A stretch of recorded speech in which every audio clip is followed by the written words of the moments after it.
Bonjour et bienvenue à tous pour ce webinaire d'aujourd'hui qui portera sur les systèmes de paiement instantané en Afrique de l'Ouest et du Centre.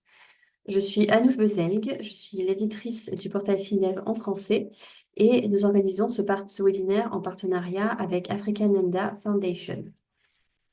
Malgré les avancées des systèmes de paiement instantané SPI en Afrique, leur adoption à grande échelle reste entravée par plusieurs défis majeurs. Par exemple, le manque d'interopérabilité entre les différentes infrastructures ou encore les coûts encore élevés pour certains utilisateurs et l'accès limité aux services financiers numériques ralentissent leur impact sur l'inclusion financière. Aujourd'hui, nous allons nous pencher ensemble sur le rapport CIPS 2024 d'Africa Anenda Foundation et nous couvrirons les points suivants au cours de ce webinaire. L'évolution du paysage des SPI en Afrique, donc ce qui a changé depuis 2023, les tendances émergentes et leur impact sur l'adoption des SPI, et les défis et les gaps à combler en Afrique francophone pour une meilleure inclusion financière. Avant de commencer ce webinaire, je voudrais faire quelques petits rappels techniques. Il s'agit d'une diffusion audio, c'est-à-dire que les microphones des participants seront muets pendant tout le webinaire. Mais vous êtes bien évidemment invités à participer en posant vos questions à tout moment aux panélistes dans le chat. Donc n'oubliez pas de préciser à quel panéliste vous adressez votre question. Et nous répondrons aux questions lors de la session de questions et réponses, donc après l'échange entre les panélistes. Donc pour être sûr que tout le monde voit votre question, n'oubliez pas de sélectionner tout le monde dans le menu déroulant lors de l'envoi de la question. Et enfin, l'enregistrement du webinaire et les présentations seront envoyés par email à tous les participants dans les prochains jours. Je suis ravie de vous présenter nos trois intervenants d'aujourd'hui. Nous avons tout d'abord Sabine Mensah, qui est directrice générale adjointe de African Enda Foundation. Nous avons également avec nous Jamelino Akokbeto, directeur Afrique de l'Ouest et du Centre pour African Enda Foundation. Et enfin, Wally Diouf Diédou, consultant en finance numérique. Concernant le déroulé du webinaire, nos trois intervenants échangeront pendant environ 45 minutes et puis nous terminerons ce webinaire par une session de questions et réponses. Je vais maintenant laisser la parole à notre première panéliste, Sabine Mensah. Sabine, est-ce que pour commencer, vous pourriez nous rappeler ce qu'est un système de paiement instantané et quand est-ce qu'il devient inclusif? Merci beaucoup. Merci beaucoup, Anouk, pour la question. Écoutez, système de paiement instantané, je prends mon téléphone, je vais envoyer de l'argent à Anouk, je vais sur mon porte-monnaie Mobile Money, je fais la transaction, j'envoie. En l'espace de quelques secondes, Anouk reçoit le transfert. C'est instantané, c'est quasi temps réel, c'est moi qui initie la transaction. Donc, c'est aussi simple, système de paiement instantané. Je crois que là où il y a une différence, et d'où l'intérêt d'ailleurs de African Enda, c'est la partie, donc, système de paiement instantané inclusif. Pour nous, l'inclusivité se distingue à trois niveaux. Au premier niveau, c'est par rapport aux fournisseurs de services qui sont agréés au niveau d'un pays ou d'une région de faire partie du système de paiement et ils ont tous la même opportunité de pouvoir influencer les décisions du système. Le deuxième aspect, c'est l'aspect qui est lié au rôle que le régulateur financier a dans cet écosystème-là. Et vraiment, c'est ce régulateur qui facilite la gouvernance du système pour que ce soit inclusif et arriver à mitiguer les intérêts du secteur privé et ceux du mandat d'inclusion financière du régulateur financier, de pouvoir amener ces deux écosystèmes ensemble pour vraiment s'assurer que le système va bien servir les populations les moins desservies. Ensuite, le troisième aspect au niveau de l'inclusivité, c'est vraiment par rapport aux clients. C'est comment est-ce qu'on s'assure que l'écosystème numérique facilite un usage et offre des opportunités qui sont quand même beaucoup plus intéressantes pour le client que le cash. Donc, la possibilité de pouvoir avoir tous les cas d'utilisation, tout ce qu'on peut faire avec l'espèce, de pouvoir le faire sur le numérique, mais encore mieux et de s'assurer que les systèmes sont bien sûr abordables et qu'il y a des recours lorsque le système ne marche pas. Et ces recours-là sont bien connus des clients et ce système marche. Donc, voilà un peu la distinction entre un système de paiement instantané et instantané inclusif. Et nous, au niveau d'Africananda, nous faisons le plaidoyer pour des systèmes inclusifs parce qu'il y a encore 400 millions d'adultes africains qui n'ont pas accès au système de paiement, on va dire formel, qui ne sont pas bancarisés et c'est à travers des systèmes inclusifs qu'on pourra mieux les servir. Voilà, Anouk. À toi. Merci beaucoup Sabine pour cette entrée en matière. Donc maintenant, je voudrais revenir sur l'évolution de ce paysage. Donc, comment le paysage des systèmes de paiement instantané a-t-il évolué au cours de l'année écoulée et quels progrès majeurs vous avez observés depuis 2023, donc en matière d'adoption de ces SPI? D'accord. Je vais te demander de passer peut-être à la slide qui suit. Voilà. Donc, comme vous le savez, tous les ans, nous faisons donc le rapport SIPS. Et en 2024, nous avons deux nouveaux systèmes qui ont rejoint donc la liste des systèmes qui sont en activité en Afrique, Quick en Angola et le Switch au niveau du Lesotho. Donc, on se retrouve avec 28 systèmes nationaux et qui couvrent à peu près 20 pays, du fait qu'il y a certains pays qui ont plusieurs systèmes, donc 7 en particulier, qui ont plusieurs systèmes dans l'écosystème. Ce qui est bien, c'est que sur ces 28 systèmes, il y a quand même une distribution qui est assez, on va dire, partagée entre les régions. L'Afrique australe se distingue avec 8 de ces systèmes, l'Afrique de l'Est avec 7, et l'Afrique de l'Ouest avec 6, et l'Afrique du Nord 5, et l'océan Indien avec 2 modèles. Lorsqu'on regarde les pays qui ont justement des systèmes multiples, on a l'Égypte, le Ghana, le Kenya, le Maroc, le Nigeria, l'Afrique du Sud, la Tanzanie. Il n'y a que le Ghana qui a interconnecté ces différents systèmes, donc qui lui permet de pouvoir faire une interopérabilité totale entre les différents systèmes. Il y a des discussions en ce moment au niveau du Kenya de voir justement la mise en œuvre d'un système national pour pouvoir faciliter l'interopérabilité entre le secteur bancaire et le secteur mobile money. Ce qui est intéressant aussi, c'est que au-delà donc de ces 28 systèmes nationaux, il y a 25 pays qui sont aussi en train de travailler sur le développement de leur système de paiement instantané. Et si tous les systèmes qui sont actifs et tous les systèmes qui sont en développement deviennent actifs, le continent serait couvert par des SPI nationaux, à l'exception d'un seul pays, celui de l'Érythrée, qui n'a pas encore annoncé ses plans par rapport au développement de SPI. Si on passe à la prochaine slide, s'il te plaît. La slide suivante, Anouk. Merci beaucoup. Donc, on a aussi les systèmes régionaux. Non, non, c'est allé trop rapidement.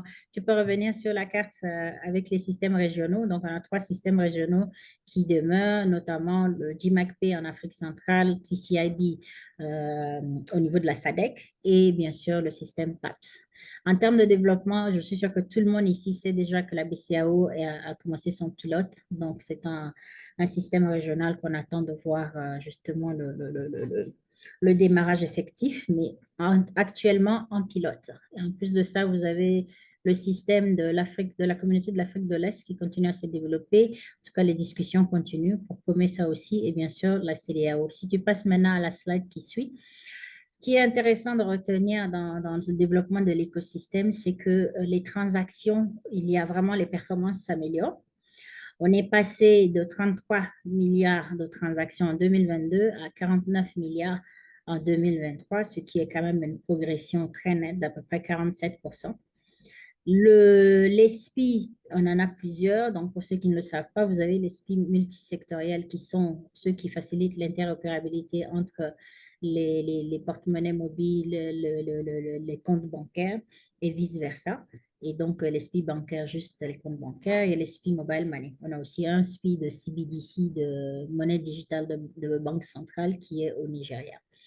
Ce qu'il faut reconnaître aussi, c'est qu'en termes de transactions, quand même, ça représente plus de 1 000 milliards de dollars en termes de transactions. Et les SPI, Mobile Money, c'est vraiment eux qui drainent les transactions, mais en termes de valeur, c'est plutôt les SPI multisectoriels et bancaires parce qu'en général, la transaction moyenne sur le Mobile Money est de 12 dollars contre une transaction de 46 dollars sur les SPI multisectoriels et 267 dollars sur les SPI bancaires.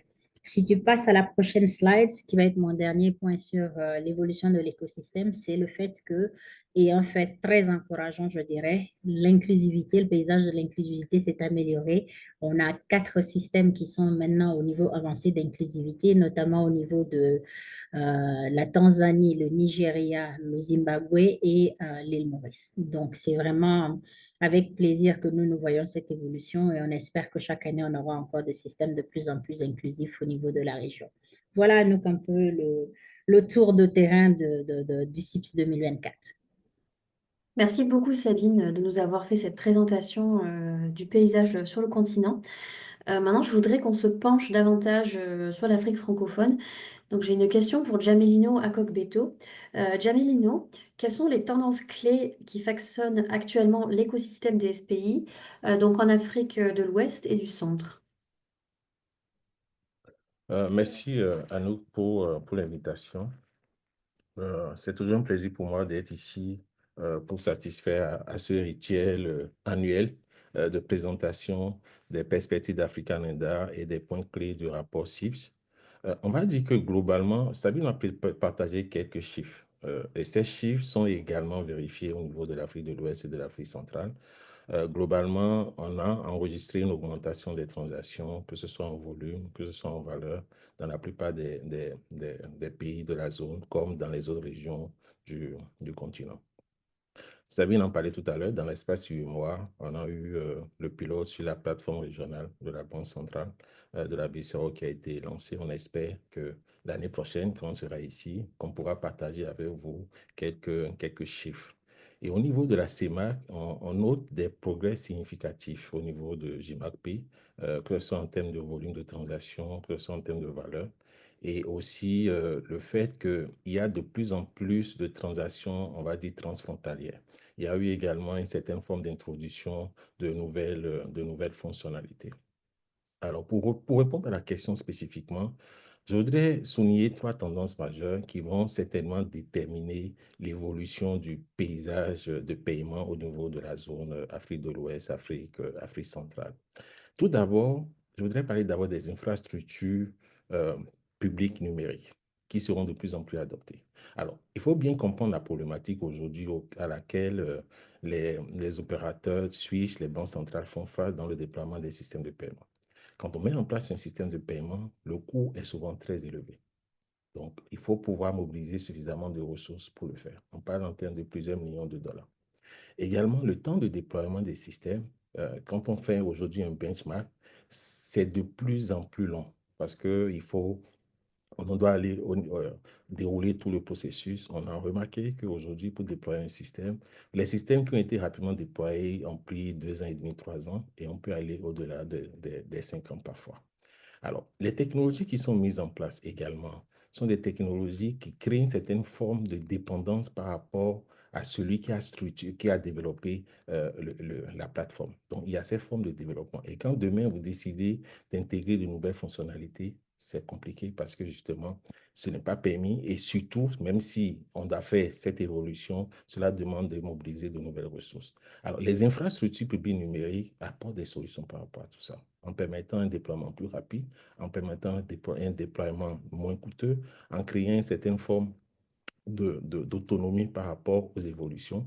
Et donc, c'est aujourd'hui les nouvelles tendances une des tendances que nous sommes en train de constater au niveau de l'Afrique de l'Ouest et du Centre, à l'instar du Cap-Vert qui vient de lancer son pilote justement sur le système de paiement qui est basé sur les infrastructures publiques numériques, c'est qu'il y a de plus en plus d'acteurs qui se rendent compte que ce type de technologie pourrait apporter une vraie valeur ajoutée.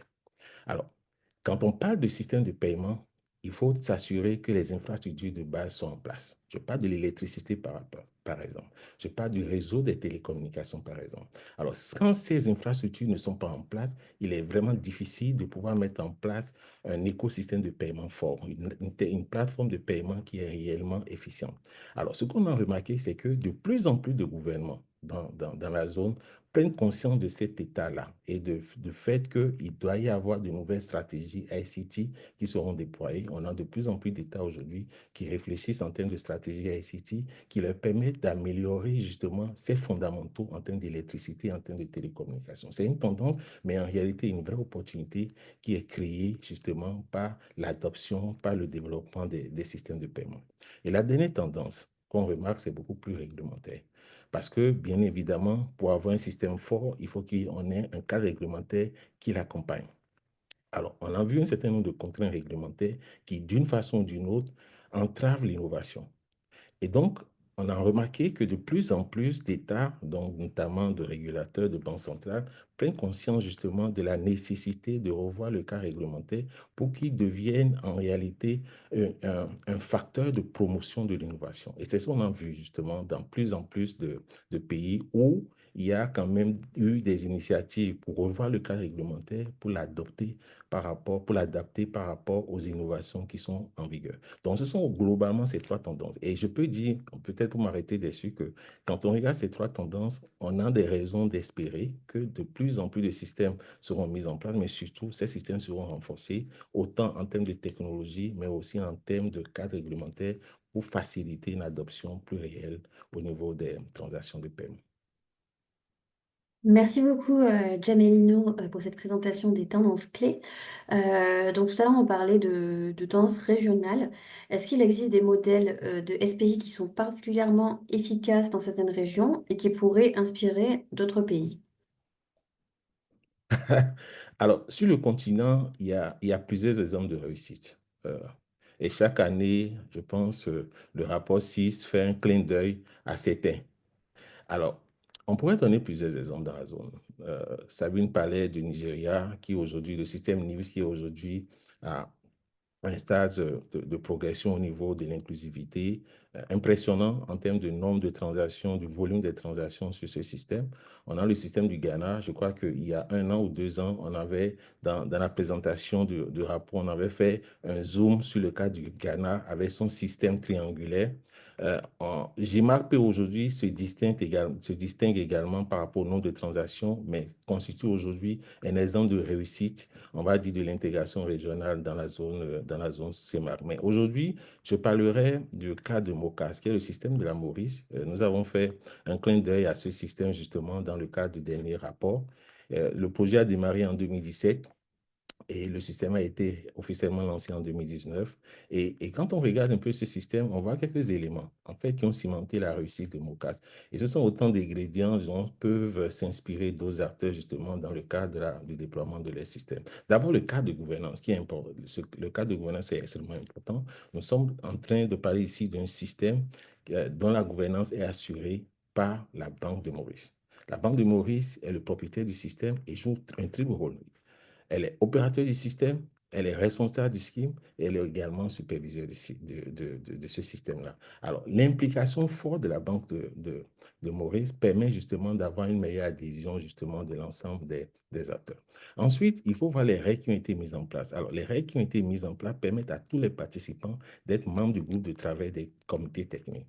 Cela crée plus d'équité. Leur voix, personne n'est mis de côté, tout le monde pourra s'exprimer.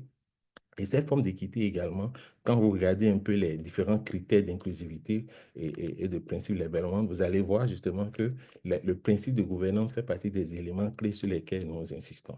Alors, du point de vue de la technologie, il y a le système ISO 2020022 qui a été mis en place et qui assure une certaine sécurité et une certaine efficience dans le cadre de la transmission des messages. Aujourd'hui, la plupart des systèmes aujourd'hui qui n'avaient pas intégré justement cette messagerie, cette certification 20022 sont en train de mettre en place des dispositifs pour transiter justement vers ce système-là.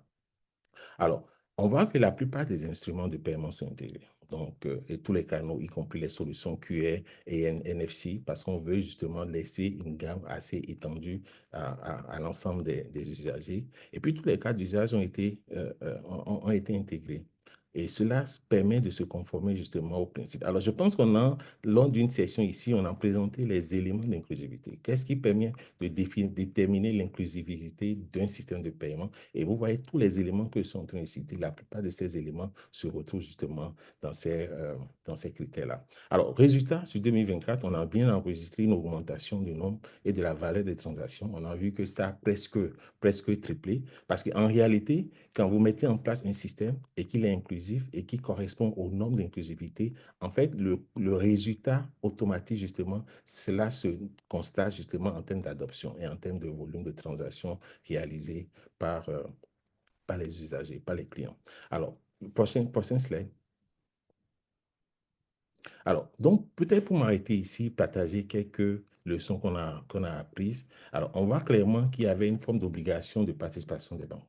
Personne ne pouvait décider de ne pas s'intégrer. Donc, c'était une obligation imposée par la Banque centrale. Et cela permettait justement d'avoir une implication de tous. Ça, c'était le premier point. Et puis, Mocas a fait une intégration avec le système de l'Inde, UPI.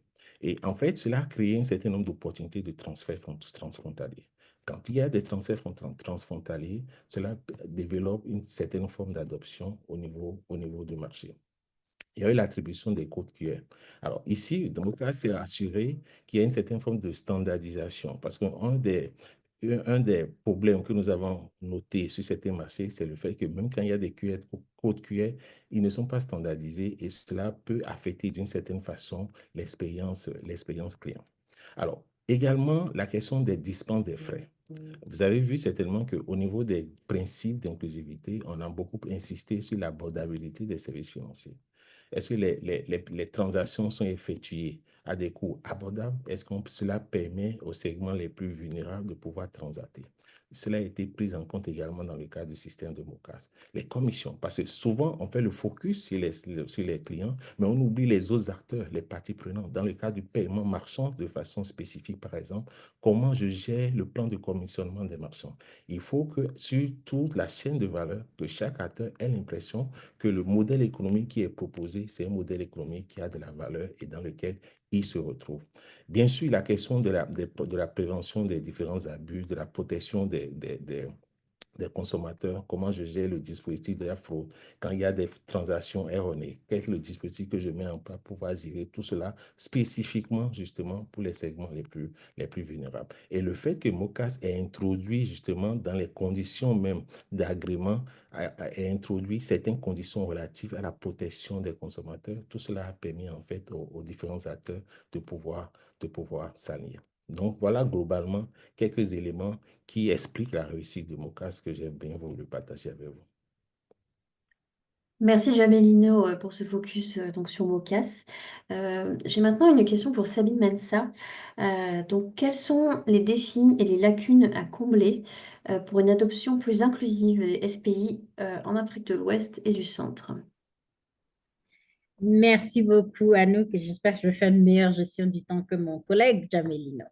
Alors, commençons d'abord avec l'accès. Pour moi, je crois qu'il y a des défis au niveau de l'accès, au niveau de l'utilisation et au niveau aussi du cadre réglementaire qui régit donc les activités des SPI.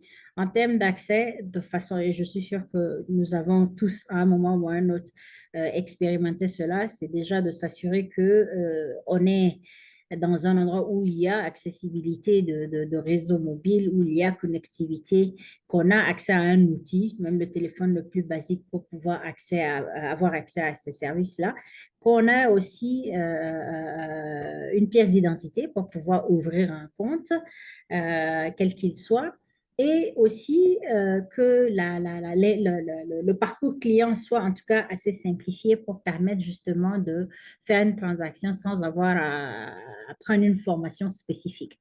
Donc ça, au niveau de tout ce qui est accès, ce sont les défis que le rapport a fait ressortir. Je vous rappelle que tous les ans, nous faisons donc des études de marché directement avec les consommateurs et ce qui a été le cas aussi pour le rapport 2024. Si tu passes à la deuxième slide, là, on passe à d'autres barrières qui sont spécifiquement liées à l'utilisation quotidienne, courante, on va dire, ou habituelle de ces services-là. In fine, ce que le client veut, c'est vraiment que ce soit un système qui est facile d'utilisation, qui est accessible et qui résout les problèmes. Donc, du coup, si je veux faire une transaction et que je suis dans l'urgence, le fait que le réseau mobile soit peu fiable ou que la transaction se coupe pendant que je suis en train de le faire, ça n'arrange certainement pas le parcours client. Il y a aussi la difficulté de comparaison avec l'écosystème mobile et le cash. Je veux dire, si j'ai le cash, je vais partout, je donne mon argent, on le prend et je fais mes transactions. Mais il n'y a pas suffisamment de points d'acceptation des paiements numériques instantanés. Donc ça aussi, c'est une barrière par rapport à l'utilisation habituelle du système. Et une chose que les clients ont fait ressortir, qui est vraiment une difficulté, c'est lorsque on fait une erreur, lorsqu'on est en train d'envoyer de l'argent à quelqu'un et on fait une erreur sur ce système-là, et que la transaction est déjà partie, il y a des difficultés par rapport à rectifier, annuler ou modifier la transaction puisque ça requiert donc la permission de la personne qui reçoit. Donc, tout ça, ce sont pour nous des défis au niveau de l'utilisation et du parcours client qui sont importants pour les participants dans l'écosystème de prendre en compte et de trouver des solutions pour justement faciliter l'adhésion des clients. Il y a aussi des barrières au niveau réglementaire. Si on va à la prochaine slide, j'ai décidé de parler particulièrement du eKYC parce que nous sommes dans un écosystème numérique dans lequel la capacité de pouvoir ouvrir un compte à distance pour une personne est très importante et de pouvoir justement faciliter l'utilisation de ces services-là. Alors, ce qu'on a remarqué au niveau des réglementations, il y a plusieurs pays qui sont en train de mettre en place le eKYC, mais la plupart des pays n'ont pas un système qui permet de faire de bout en bout tout digital.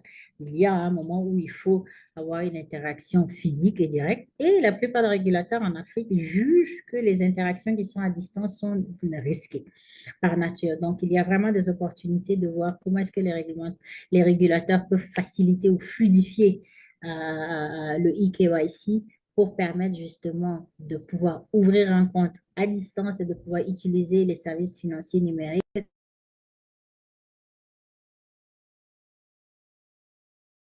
et Ça, faciliter donc l'adhésion des populations et permettre aux participants de pouvoir servir les populations les plus reculées. Donc ça, c'est un échantillon des défis qu'on voit au niveau consommateur, au niveau réglementaire et au niveau plateforme, mais bien sûr, il y en a beaucoup plus. Mais je reviens à toi, Anouk, pour la suite.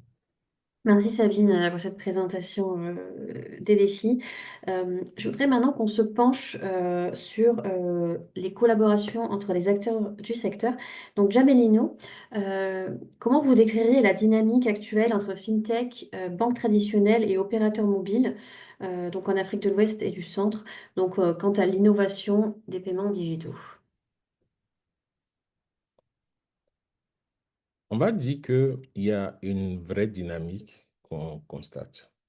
Euh, Au niveau des partenariats, justement, dans la zone, partenariats en fintech, opérateurs de téléphonie mobile, partenariats entre banques et fintech, et ce qu'on constate, c'est que les fintechs sont en train de prendre le pouvoir et titiller certains opérateurs mobile money, par exemple, sur leur propre terrain. Alors, bien sûr, les banques commerciales ont toujours, si on met de côté les banques nigérianes et ghanéennes, ont toujours un peu du mal à suivre le rythme.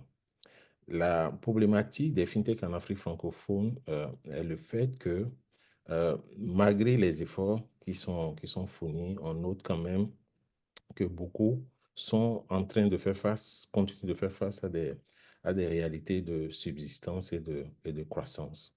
Alors, on pourrait en faire toute une thématique. Mais je voudrais plutôt voir la chose du point de vue de la réglementation. Les questions qui sont liées à la réglementation peuvent justifier aussi certains défis auxquels les fintechs font face. Pour aller un peu plus en profondeur, je parlerai d'abord de la question d'agrément. Euh, euh, Aujourd'hui, les fintechs, quand elles ont leur agrément, cet agrément est souvent limité. Ne leur permet pas forcément de pouvoir se déployer comme elles auraient voulu. cet agrément ne tient pas forcément compte de toutes les innovations justement sur lesquelles ces fintech travaillent. Je dis souvent que, en fait, quand on met en place un cadre réglementaire et que, par exemple, on travaille sur 1 an, voire 2 ans pour sortir un cadre réglementaire, on oublie en fait la vitesse de l'innovation. Parce qu'en fait, ce cadre réglementaire permet justement d'apporter des éclairages par rapport à une innovation spécifique. Sauf qu'au moment où ce cadre réglementaire est lancé, justement adopté, en fait, les fintechs n'ont même plus du tout cette problématique. Elles sont déjà passées à autre chose, en fait.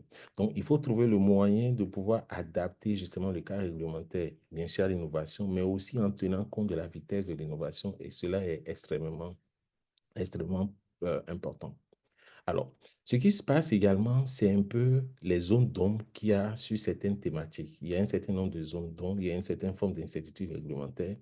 Et donc, en fait, il faut lever ces zones d'ombre sur cette thématique-là, mais aussi clarifier le domaine d'applicabilité de la licence. Quand une fintech aujourd'hui a une licence, en fait, elle a un peu du mal à comprendre exactement sous quelle catégorie elle se met et donc comment cet agrément pourra réellement s'opérationnaliser.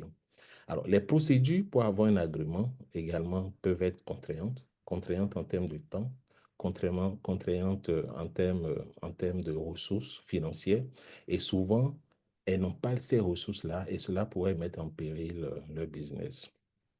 Enfin, je dois dire aussi qu'il y a une problématique de soutien limité à l'innovation. Alors, il y a des bureaux d'innovation, il y a des accélérateurs qui aident les fintechs. Parfois, les régulateurs n'ont pas envie de discuter directement avec ces accélérateurs et les fintechs ne sont pas suffisamment outillés. Je pense qu'il faut mettre en place un autre dispositif pour faciliter justement ce soutien par rapport aux fintechs.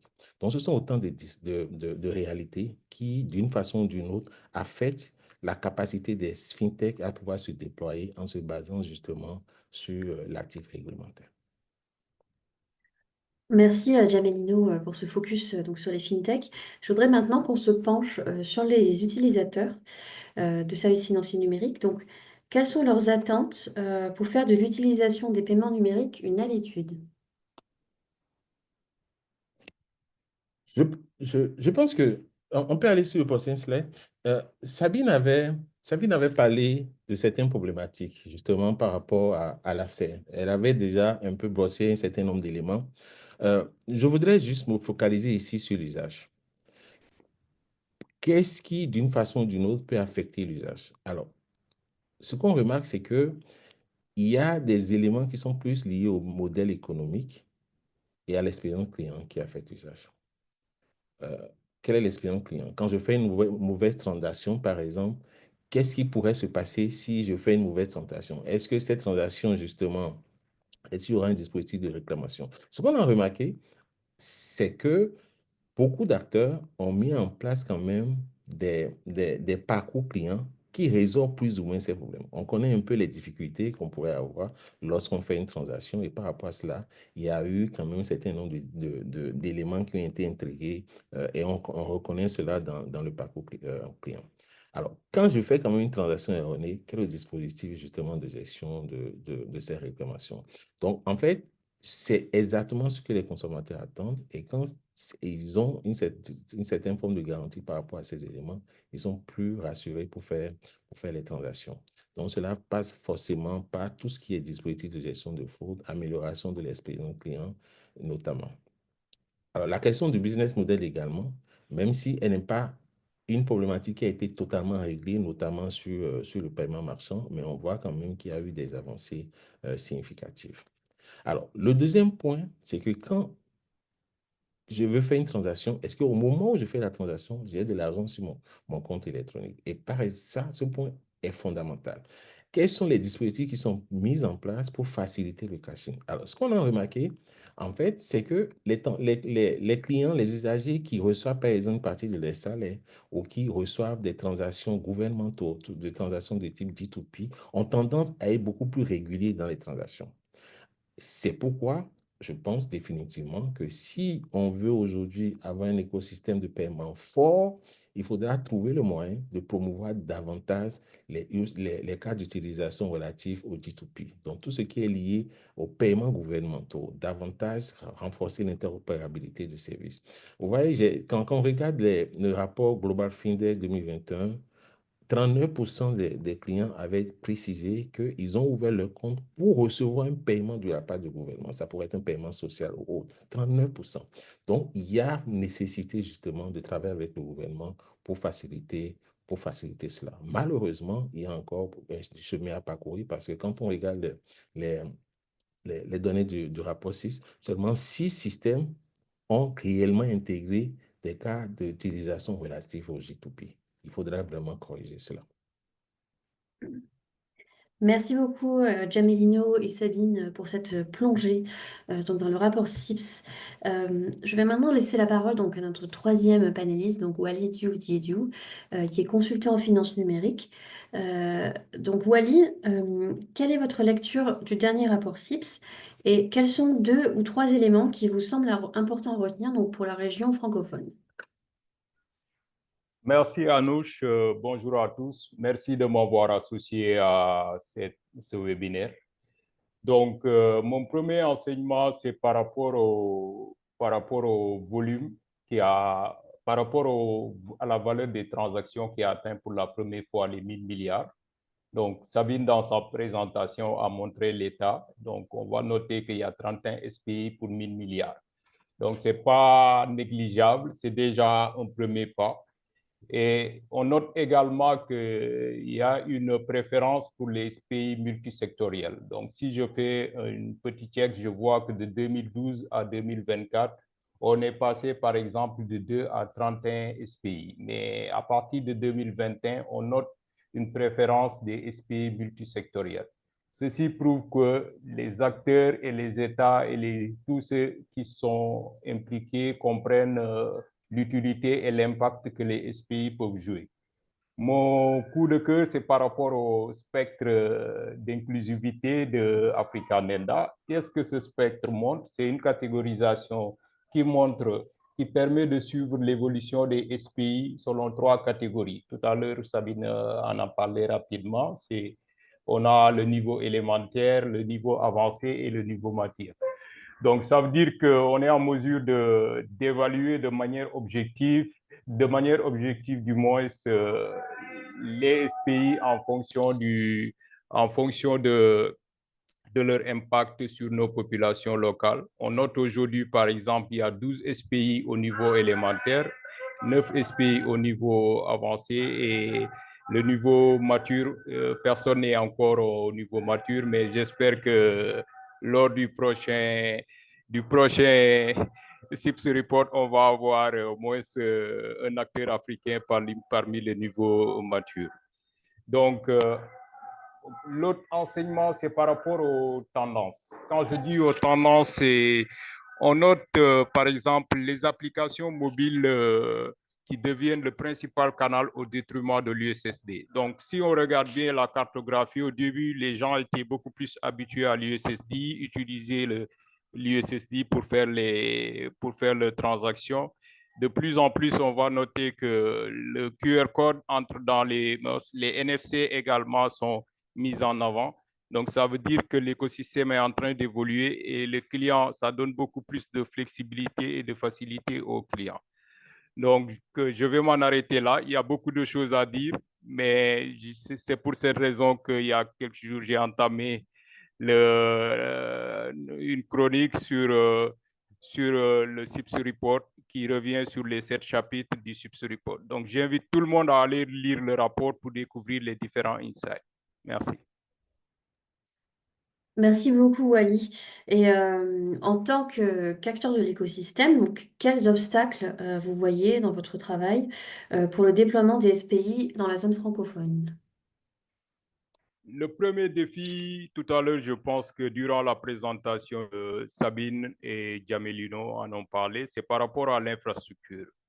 L'infrastructure, le défi de l'infrastructure est une réalité dans la mesure où, quand on se déplace sur le terrain, c'est ce qu'on voit. Par exemple, dans le cadre d'une mission d'évaluation en RDC, je vais citer le pays, pour le réseau d'agents, on a vu que pendant 2 mois, les agents n'étaient pas en mesure de servir les clients de cette institution de microfinance. Simplement dû au fait que le telco de la zone n'envoyait pas simplement les codes USSD, alors que le système mis en place, le réseau d'agents mis en place, obligeait que le client, dans le process, puisse recevoir un code USSD qu'il donne à l'agent pour finir la transaction. Donc, ceci montre que le défi de l'infrastructure est toujours une réalité. Le deuxième enseignement, c'est par rapport à la fragmentation de l'écosystème. Toujours dans d'autres missions au Niger ou bien au Sénégal. Tout à l'heure, Diamelino a parlé du marchand. Effectivement, en arrivant chez le marchand, on voit que le marchand a plusieurs TPE venant de plusieurs banques, banque A, B, C, etc. Et ceci devient problématique parce qu'il faut, pour chaque personne, pour chaque client qui va venir avec une banque A, utiliser un dispositif différent. Mais également, le coût déjà qui n'est pas favorable. Gamelino a parlé de modèle économique. Le coût également devient un problème sur cette partie. Donc, il va falloir réduire ces coûts. Et l'autre enseignement, c'est par rapport à l'identité, quand je dis au fait que c'est pas, on est en train dans un cloisonnement, et les IMF, par exemple, avec qui je travaille, la plupart du temps, je travaille avec pas mal d'IMF, et je remarque qu'il y a un défi de la formation. Je vais anticiper sur ça, parce que la plupart du temps, les systèmes doivent être mis à jour. On a parlé de normes ISO 20022 également. Les API également doivent être connectés, et le personnel n'est pas forcément préparé ou bien formé. Donc, il va falloir faire une remise à niveau sur cette partie. Donc, je vais m'en arrêter là pour des questions de temps. Merci. Merci beaucoup, Wally. J'ai maintenant une dernière question pour l'ensemble de nos panélistes, donc avant de passer à la session de questions-réponses de l'audience. Donc, si vous deviez identifier une seule action prioritaire pour accélérer l'inclusion financière à travers les SPI, donc laquelle ce serait? Donc, je vais laisser la parole d'abord à Sabine, puis Jamelino, puis Wally. Et vous avez donc environ 2 minutes chacun pour nous présenter l'action prioritaire selon vous. Merci. À vous, Sabine. Merci beaucoup, Anouk. Moi, je dirais vraiment, c'est de développer l'interopérabilité des systèmes de paiement. Parce que, quel que soit où je suis, il n'y a pas de raison que j'ai à avoir 3 comptes avec 3 fournisseurs différents parce qu'il y a, comme Wally l'a dit, cette fragmentation-là au niveau de l'écosystème. Donc, si les SPI, déjà, on en a 31 qui sont en activité, sur lesquels il y en a 14 qui sont des SPI multisectoriels, c'est-à-dire qui facilitent l'interopérabilité entre les différents comptes, que ce soit mobile money, que ce soit bancaire, que ce soit microfinance. Donc, cette interopérabilité-là, pour moi, elle est nécessaire parce qu'elle permet de vraiment rendre ce système accessible, et elle permet à n'importe qui, avec d'avoir un seul compte, quel qu'il soit, avec n'importe quel fournisseur sur un territoire, de pouvoir interagir avec le reste de l'écosystème financier, que ce soit bancaire, que ce soit microfinance et tout. Et je vais aller même encore plus loin. Je pense qu'on est en train d'aller sur un village continental avec la ZLECAf. Donc, non seulement favoriser l'interopérabilité au niveau national, donc au niveau des pays, mais aussi connecter ces SPI-là pour faciliter aussi des transactions transfrontalières, si on peut dire. On a bien sûr des SPI qui sont régionaux, donc qui facilitent déjà ça dans le cadre de JMAC-P en Afrique centrale et dans le cadre du système de l'UEMOA qui est actuellement en train d'être piloté. Mais je pense que nous avons un chemin à faire pour avoir donc cette interopérabilité-là au niveau continental et au niveau de tous les pays pour permettre aux clients les plus exclus de pouvoir justement, avec le téléphone le plus basique et avec un compte, pouvoir interagir avec tout l'écosystème. Si on est en mesure d'assurer cette interopérabilité, on pourra vraiment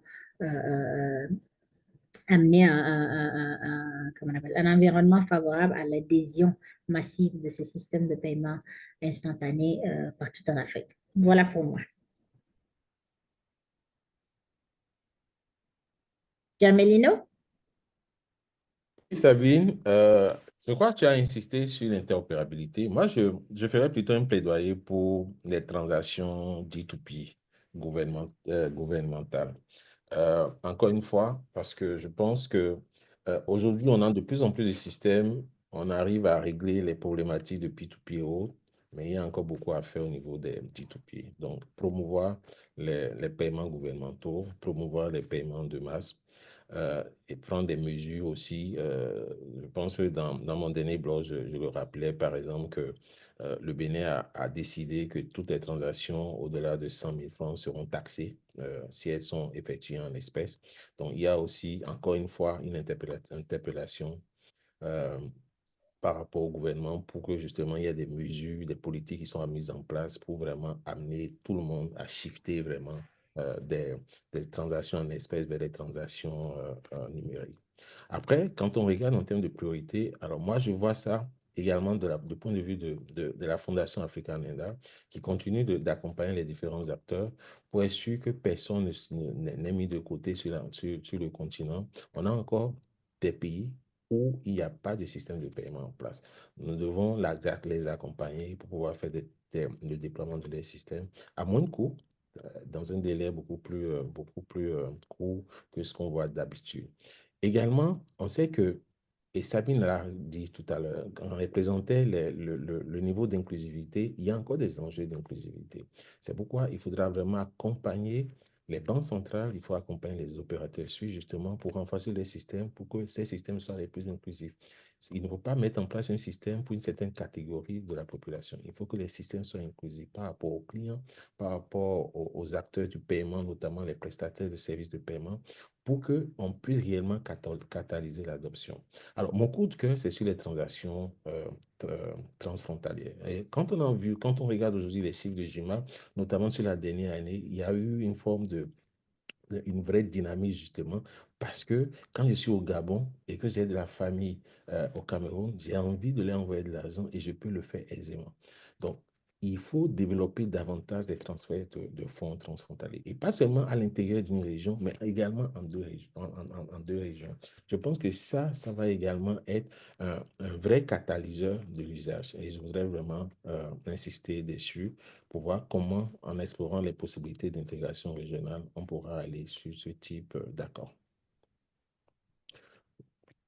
À toi.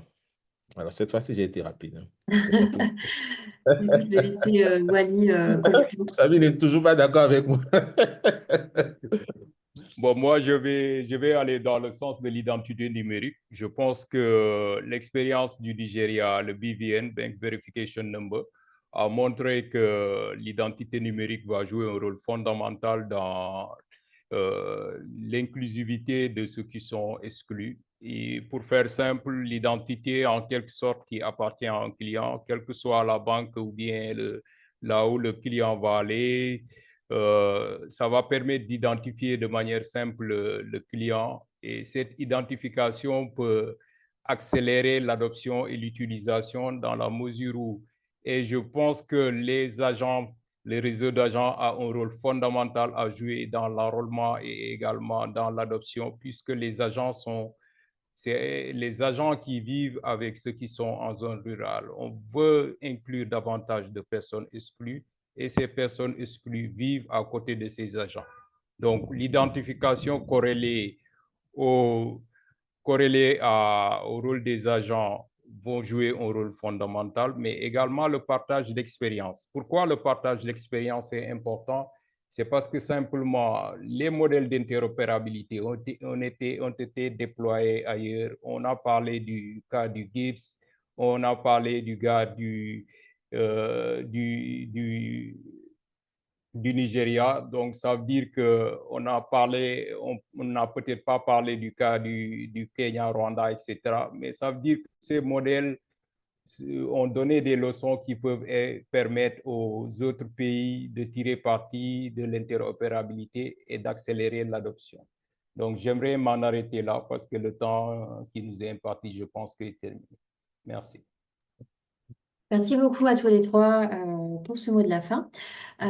Donc, nous allons maintenant passer à la session de questions et réponses.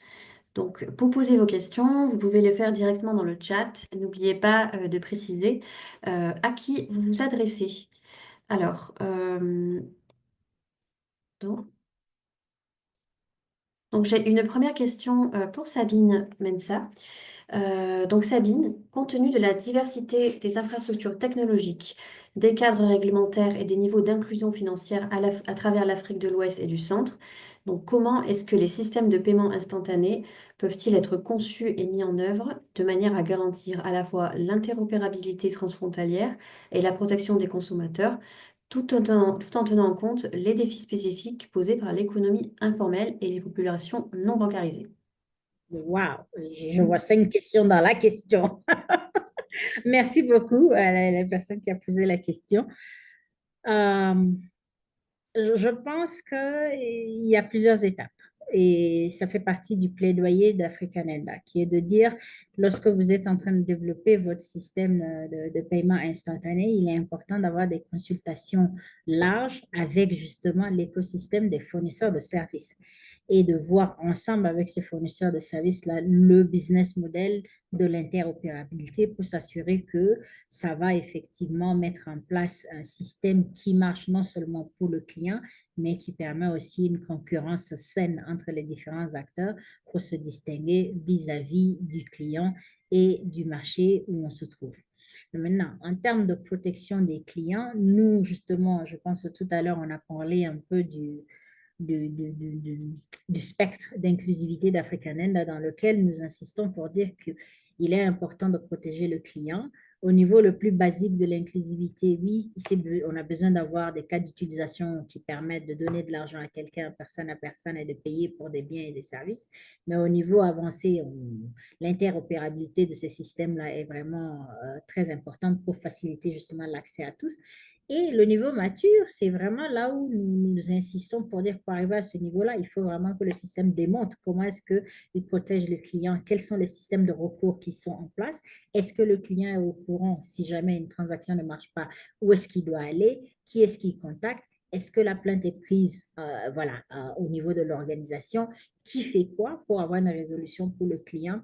Tout ça, ce sont des aspects qui sont très importants justement pour la protection du client et des aspects pour nous sur lesquels on travaille avec les différents SPI qui sont en place et ceux qui veulent se mettre en place pour s'assurer que dès le départ, ils développent ces systèmes-là avec un focus sur la protection du client. Après, j'ai vu que dans la question, il y a un aspect sur l'informel. Vraiment, notre plaidoyer pour les systèmes de paiement instantané, c'est parce que nous trouvons qu'ils offrent justement une opportunité au secteur informel de devenir formel. Avec le téléphone le plus basique, on est en mesure de faire des transactions, on est en mesure de sauvegarder son épargne, on est en mesure de pouvoir avoir accès à des ressources supplémentaires parce que justement, les institutions peuvent maintenant estimer le risque crédit avec les personnes. On est en mesure d'avoir accès aussi à de l'assurance à travers des systèmes financiers mobiles. Donc, je pense qu'il y a une opportunité pour tous les acteurs de pouvoir travailler ensemble avec les régulateurs pour mettre en place ces systèmes-là qui soient interopérables au niveau domestique et qui favorisent aussi justement l'interconnexion de ces systèmes-là au-delà des frontières pour tout ce qui est transactions transfrontalières. Donc, j'espère que ça répond à la question. À toi, Enoch. Merci Sabine. J'ai maintenant une question pour Jamilino. Donc Jamilino, comment les défis liés à la cybersécurité et à la protection des données peuvent-ils être conciliés avec l'impératif d'inclusion financière et d'innovation technologique? Sabine disait qu'elle avait 5 questions dans sa question, mais moi, je dirais que j'ai un thème de mémoire dans ma question, en fait. Alors, ce qu'il faut comprendre il faut aller même au-delà de la cybersécurité, parce que c'est vraiment tous les défis qui sont liés à la gestion de la fraude. Cette fraude, elle peut se passer justement par des canaux numériques, comme ça peut être simplement sur des actions simples, toutes simples, en fait. Il y a une anecdote que souvent je donne, que je suis allé faire une visite dans une région rurale, et j'ai vu un agent qui avait collé dans son kiosque les numéros de ceux qui vivaient dans le village avec leur code PIN. Et donc, j'ai posé la question, mais pourquoi? Il dit, ils n'arrivent pas à se rappeler de leur code PIN. Et donc, quand ils viennent, je regarde le numéro, je connais le code PIN et je peux leur donner le code PIN ou je peux faire la transaction pour eux. Il y a une vraie problématique de protection des consommateurs. Bien sûr, il faut qu'on puisse surfer sur le vent de l'innovation technologique, mais si on ne met pas en place un dispositif pour rassurer le client que le système est fiable, pour rassurer le client qu'il ne se fera pas arnaquer, il ne fera pas la transaction. Et c'est pour cela que les dispositifs de sensibilisation aujourd'hui sont extrêmement importants. Je sais qu'il y a un effort qui a été fait dans ce sens par différents prestataires de services de paiement. Je sais aussi qu'il y a de plus en plus de campagnes d'éducation, d'alphabétisation numérique qui ont été mises en œuvre justement pour cela. Mais je pense qu'il y a encore des choses à faire parce que les fraudeurs continuent d'innover. Il faudra réellement mettre en place ce dispositif pour pouvoir le faire comme cela. Alors, il y a une responsabilité majeure des acteurs de paiement, notamment des prestataires de services de paiement, ça peut être des opérateurs, ça peut être des banques et autres, parce qu'en fait, il faut informer sur les attaques, notamment dans le cadre de la cybersécurité. Il faut qu'on ait un cadre qui soit un cadre de partage d'informations. Qu'est-ce que nous avons essayé, justement, qu'est-ce que nous avons essuyé en matière d'attaques, de cyberattaques, afin que les autres acteurs puissent en bénéficier et que cela puisse être reflété justement dans le dispositif de protection, que ça sur le plan légal, sur le plan réglementaire, mais aussi sur les actions de sensibilisation qui sont effectuées justement à l'endroit des usagers, notamment des segments vulnérables. C'est vraiment en mettant cet équilibre-là entre l'innovation et justement ces différentes actions de protection qu'on pourra rassurer les usagers et qu'on pourra faciliter justement l'adoption des services de paiement. Merci beaucoup, Javelino. Donc, j'ai une nouvelle question pour Sabine Mensah, puis ensuite nous passerons à une question pour Walid Diouf-Diédou. Donc, Sabine, on en a parlé plus tôt dans la conversation, mais lorsqu'on parle d'inclusivité, qu'est-ce qu'on doit comprendre? Est-ce que vous pourriez nous rappeler les critères d'inclusivité des SPI, s'il vous plaît? Oui, bien sûr, avec plaisir. Donc, pour nous, Africananda, nous disons que la réponse à la question d'inclusivité n'est pas forcément oui, non, elle n'est pas binaire, on va dire, mais que c'est plutôt euh, un spectre, dans le sens que nous voyons le niveau le plus basique, c'est que les paiements instantanés puissent offrir ce que nous pouvons faire avec l'espèce. Si j'ai de l'argent, je peux donner à Jamelino, donc c'est une transaction de personne à personne, ou je peux aller acheter quelque chose au marché, c'est une transaction marchande de personne à business ou à marchand. Ça, c'est basique. Si on fait ça, si un système fait ça, et vraiment, il offre la même chose, on pourrait dire, que ce que quelqu'un pourrait faire avec le cash. Mais voilà, ça commence là souvent avec les différents systèmes.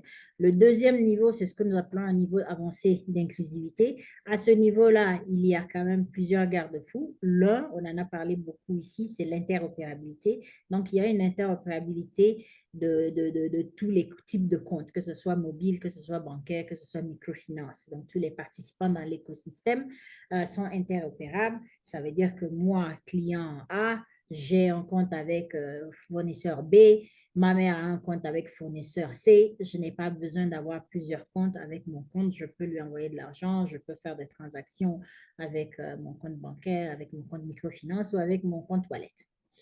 Dans le niveau avancé aussi, la Banque centrale, justement, joue ce rôle de facilitateur de la gouvernance du système pour s'assurer que les acteurs puissent vraiment compétir voilà, pour les clients parce que justement, c'est interopérable et tout le monde peut maintenant se distinguer par rapport aux services qu'ils offrent.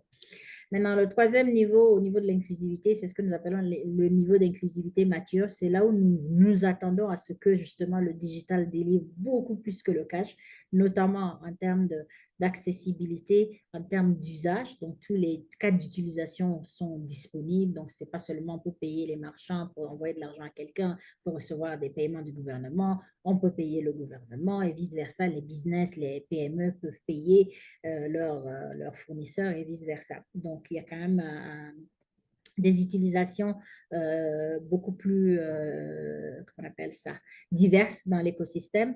Il y a aussi l'abordabilité de l'écosystème, donc il faut que ce soit abordable. Et il faut aussi qu'il y ait donc ce recours consommateur, justement, quand le système ne marche pas. Donc, tous ces éléments-là font partie donc, de cette inclusivité, Mathieu, et nous espérons qu'avec le temps, nous allons voir beaucoup de systèmes évoluer du basique jusqu'au niveau mature d'inclusivité. À toi, Anouk. Merci beaucoup, Sabine. J'ai maintenant une question pour Wally Dioudiedu. Donc, Wally, est-ce que vous pourriez nous en dire plus sur le système de paiement instantané de la BCEAO? Où est-ce que ça en est? Quels sont les prospects futurs, s'il vous plaît? Merci Anouche pour la question. Je pense que le SPI de la BCAO, dont la phase pilote avait démarré en juillet 2024, est toujours en pilote de ce que je sais. Et j'espère que lors du prochain SIPS Report, ça fera partie des SPI qui seront en live. Donc, l'impact, nous tous qui sommes de la zone UEMOA, on attend avec un très grand intérêt le déploiement du SPI. Imaginez que je puisse être au Sénégal et envoyer de l'argent à Sabine et que Sabine, basée au Togo, puisse le recevoir de manière instantanée. Imaginez par exemple si Sabine est un fournisseur toujours basé à Togo et que Jamilino, qui est un client, qui est propriétaire d'un PME basé au Bénin, puisse commander directement à Sabine et que Sabine puisse recevoir l'argent de manière instantanée, parce qu'on sait tous que ces pays frontaliers font des commerces transfrontaliers et que les fournisseurs ont l'habitude de ne pas envoyer les marchandises tant qu'ils n'ont pas reçu l'argent dans leur compte. Et avec le dispositif actuel, on note que l'argent peut prendre trois jours, voire plus, avant qu'on puisse recevoir l'argent dans son compte. Et ceci, la mise en place du SPI de la BCAO, donc, viendrait accélérer le commerce intra-africain, le commerce de la zone et driver beaucoup plus le montant, inclure davantage de PME, inclure davantage de personnes qui sont jusque-là exclues. Donc, c'est ce que je voulais dire sur cette question. Merci beaucoup, Ali. Je souhaiterais maintenant poser une question donc, à Jamelino. Donc, Jamelino, est-ce que vous pensez que tous les dispositifs de gestion des risques en Afrique sont assez matures pour mitiger donc, ces risques qu'engendre le développement des systèmes de paiement instantané? D'abord, il faut voir la question du risque. Le risque est dynamique, hein. Vous savez, il y a environ 10 ans, il y a une cartographie de risque qui a été mise en place sur tout ce qui est lié au système aux services financiers numériques.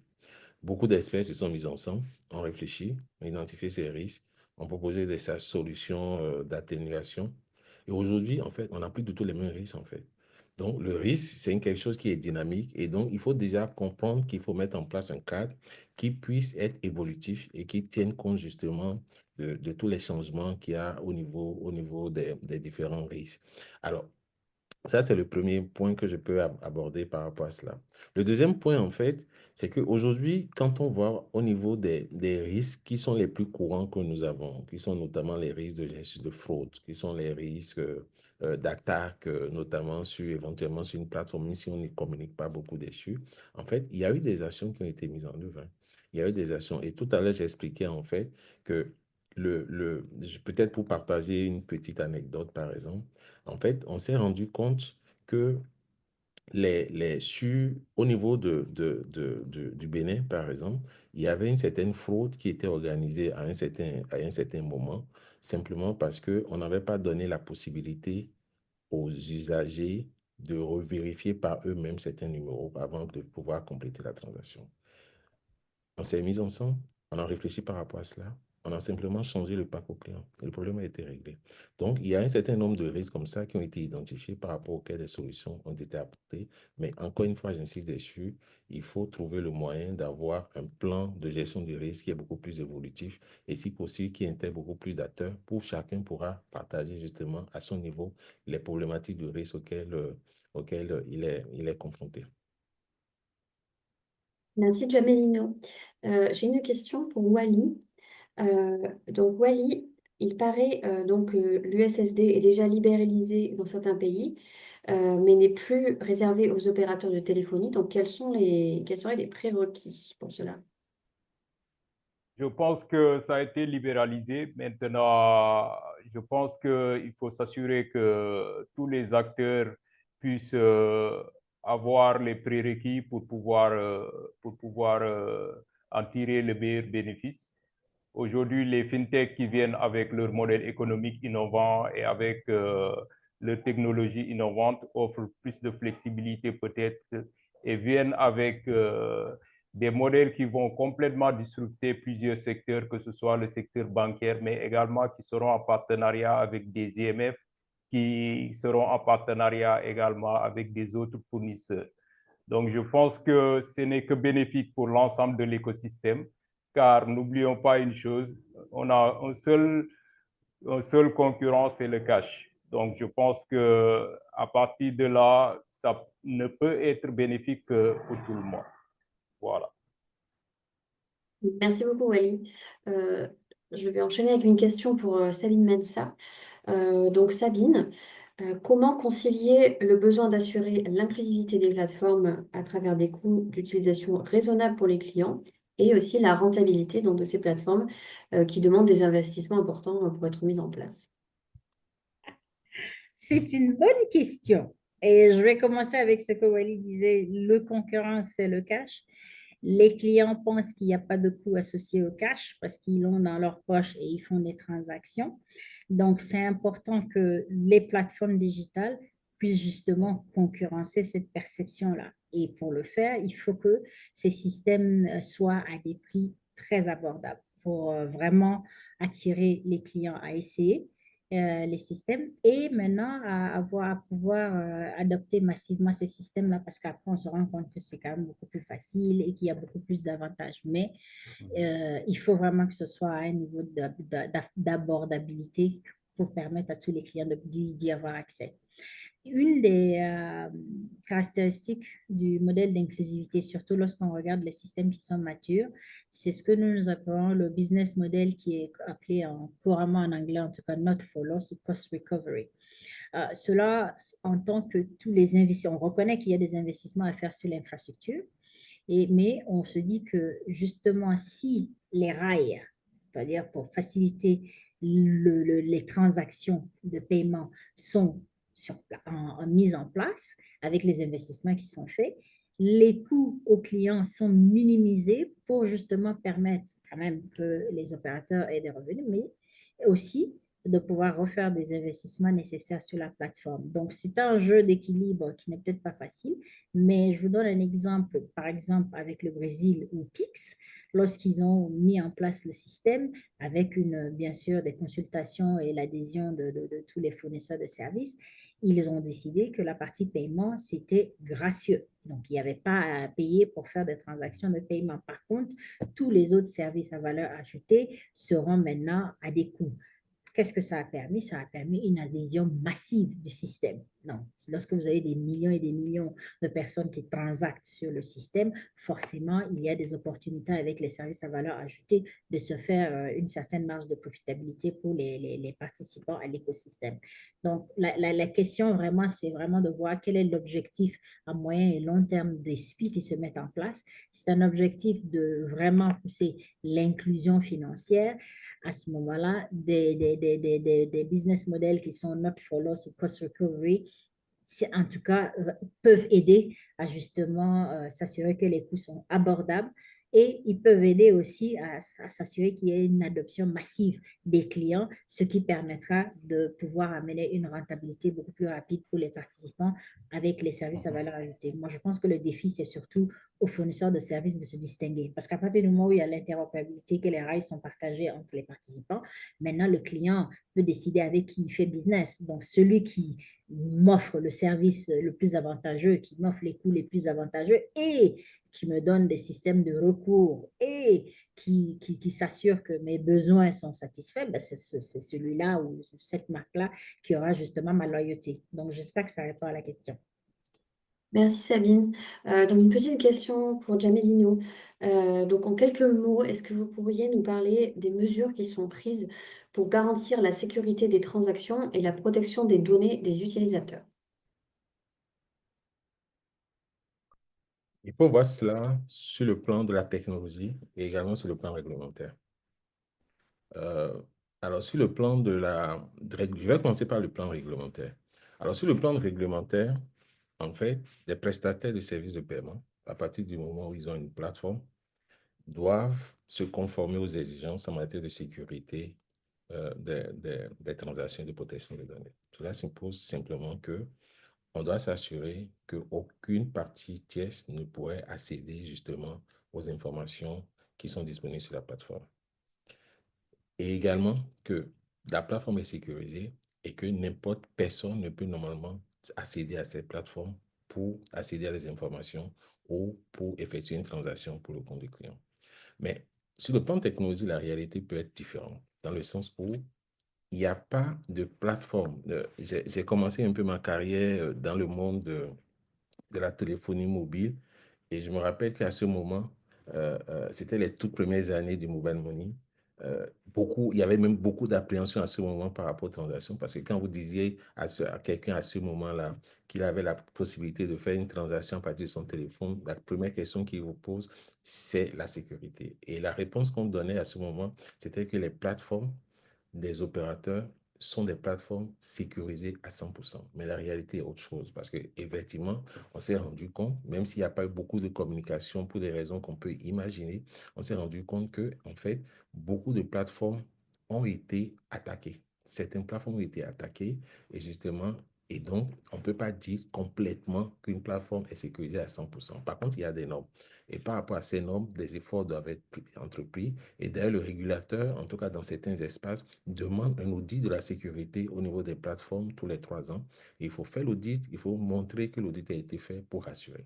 Maintenant, la sécurité des transactions au niveau de la réalisation de la transaction elle-même, tout à l'heure, j'ai donné cette anecdote par rapport au code PIN.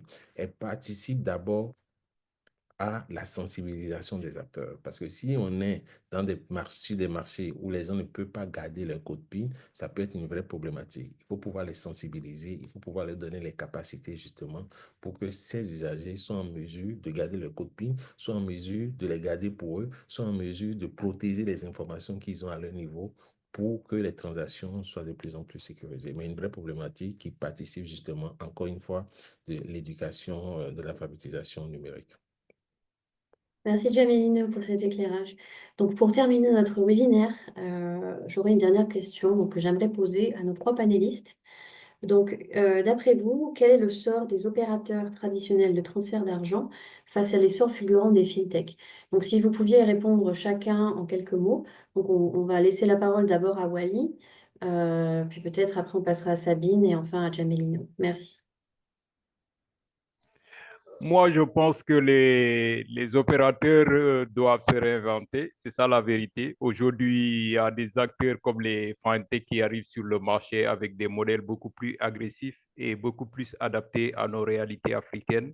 Donc, je pense que s'adapter ne veut pas dire forcément voir les autres comme des concurrents. S'adapter veut dire également travailler en partenariat avec eux. On voit dans certains modèles, les acteurs traditionnels ne vont pas forcément lancer leur propre initiative, mais seront en partenariat avec ces fintechs pour déployer que ce soit des services additionnels ou bien d'ouvrir d'autres types de services qui n'étaient pas jusque-là déployés. Merci. Moi, je suis tout à fait d'accord avec toi, Wally. Je pense que le futur, c'est le partenariat. Il faut arriver à voir quel est l'atout de la technologie qu'on peut prendre et quels sont les partenaires avec lesquels on peut travailler pour déjà s'assurer qu'on sert son marché local, mais on va au-delà des frontières pour justement apporter plus de solutions aux clients dans un monde qui va de plus en plus global et transfrontalier. Donc, c'est le partenariat ou sinon bah, justement, il y a ce risque-là de ne plus pouvoir trouver matière à faire business dans l'écosystème. Le transfert a été, on va dire, les cartes ont été rebattues dans le secteur du transfert. Et on pourrait même faire tout un historique là-dessus. Mais la réalité aujourd'hui, c'est qu'effectivement, des fintechs viennent avec des solutions qui sont de plus en plus innovantes et qui améliorent tout le parcours client qu'on a au niveau des agences traditionnelles de transfert. Sabine l'a dit, il n'y a pas d'autre possibilité que le partenariat pour voir comment on peut mettre les forces ensemble parce que le client, il est de plus en plus préparé, il est de plus en plus capable de faire la différence au niveau des différents produits.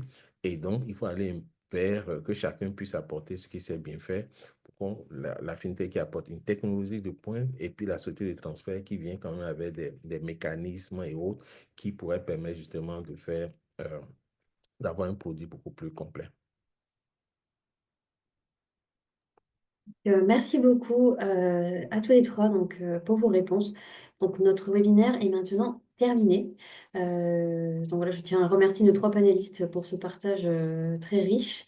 Donc, je vous invite maintenant à vous rendre sur Portail FinDev pour retrouver articles de blog, offres d'emploi, événements, publications sur la microfinance et la finance inclusive et à vous abonner à notre newsletter pour avoir toutes ces informations directement dans votre boîte mail.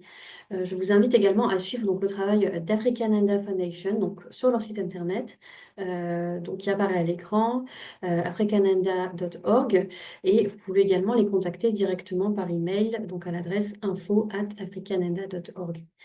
Donc, nous vous enverrons par email l'enregistrement de ce webinaire et la présentation d'ici 48 heures. Et un petit sondage apparaîtra à l'écran. N'hésitez pas à nous dire ce que vous avez pensé de ce webinaire. Donc, un grand merci à tous et à toutes de nous avoir suivis et donc à très bientôt pour un autre webinaire. Merci beaucoup. Merci. Merci.